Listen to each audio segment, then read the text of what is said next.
Metafix is a show that teaches you how to think in the metagame. I am not here to give you the answers, nor am I going to tell you how to win. Metafix teaches you how to play in the metagame and how to react around the metagame and what is in the metagame.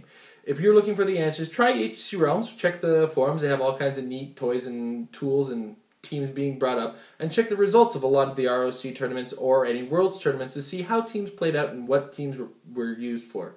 I'm just here to help you think.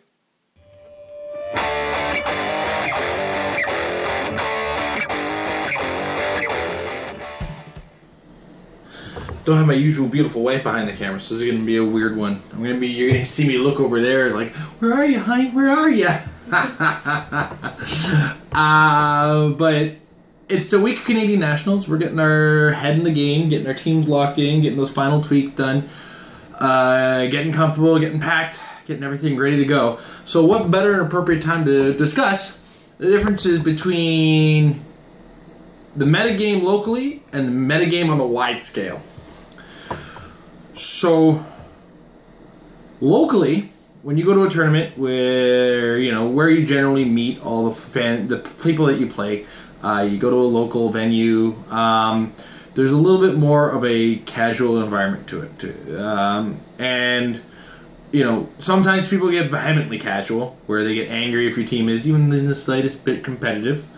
But then other times, for the most part, everybody kind of plays for fun and enjoys themselves.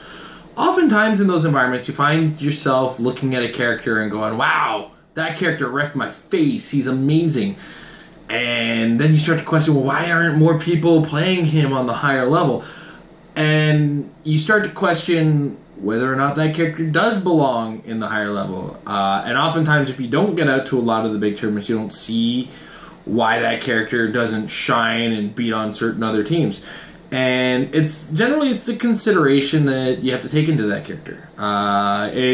One of the most pointed out was in my Ultimate X-Men discussion about what's going to be in the competitive metagame. And a lot of people are like, well, what about Beast? What about Beast? Well, Beast does have his place in the game. He's a really good character. At 100 points, he's very, very beastly, to coin the phrase. At 60 points, he's pretty alright. He's a good character, and I don't want to take away from that. But what we do want to talk about when I'm talking about what's going to be in the metagame is when I talk on this show, the Metafix, I'm referring to the 300-point modern competitive metagame. And there's a lot of things that Beast really doesn't do much about in the game. And I don't want to go into great detail because that's, you've got to start, this is what I'm trying to point to you, is you got to kind of do the research and look at how good he actually is and where he kind of fits right now. And oftentimes when I do that episode as well, I do that episode in the sense of immediacy.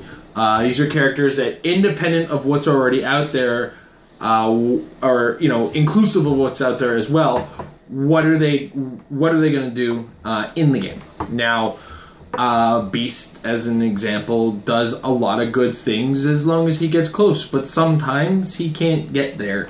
There's a lot of things that deal with that, and that's kind of why I said that. So now that I've gone into defending myself on that particular point, let's talk about local versus competitive and how using the phrase metagame can be a little bit dangerous for some.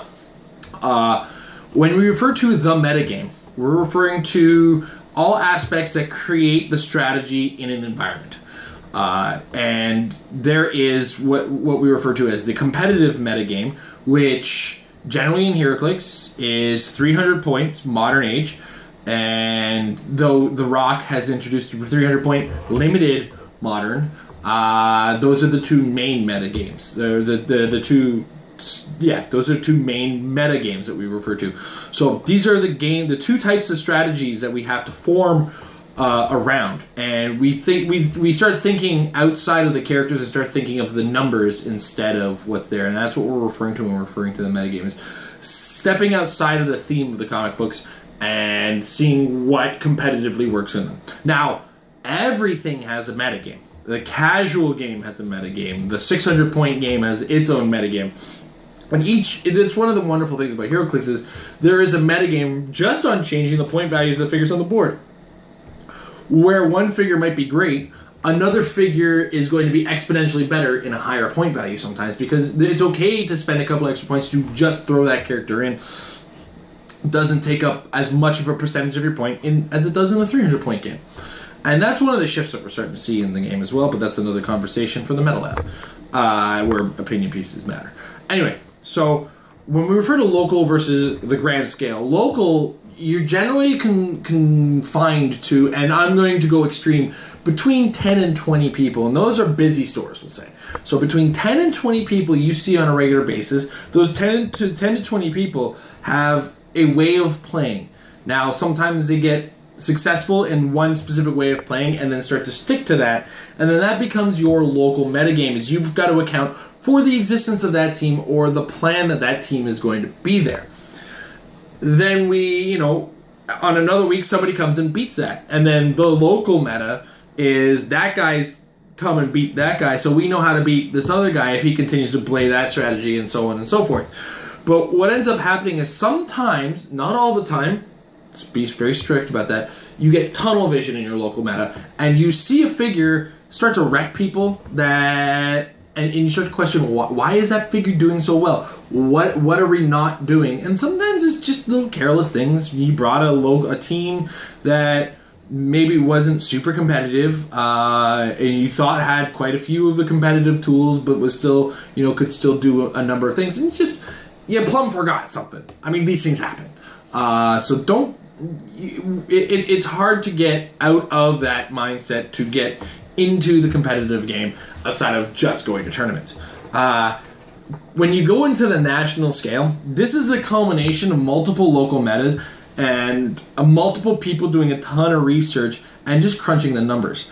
And really, this is why people come up with things like, mystiques abound, or where people get the idea that entities really were great. There was a proliferance of Iron Pharaoh for a while because it was an easy strategy that you just didn't need to leave the starting area, and you had a lot of ways to get out of danger. Overall, when it comes to local versus grand scale, local is just a piece of the grand scale, but at the same time, what beats you on Monday might not beat you on Tuesday, and won't beat Kenny Pena or Aaron Cantu or Patrick Gaboko or Paris Gordon next week at Nationals. So these are the things you have to consider when it comes to planning your bigger tournaments, planning your competitive play, and just look at and just analyzing figures. Now, just remember as well when I'm saying this, a figure isn't necessarily bad just because it doesn't compete in the big show.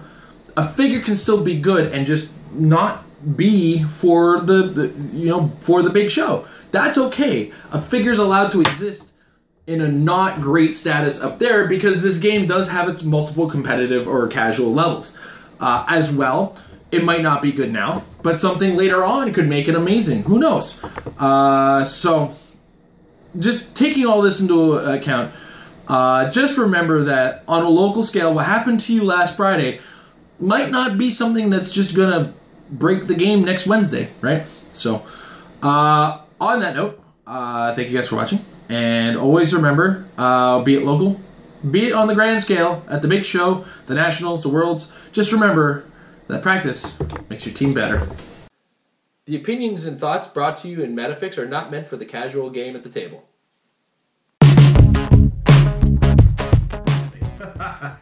Married Clix is brought to you in part by MajesticCCG.com. Check out the new premium site with MajesticCCG.com/Apex-Insiders. Check the link below. Trust me. Trying to remember that from me talking? Not going to help.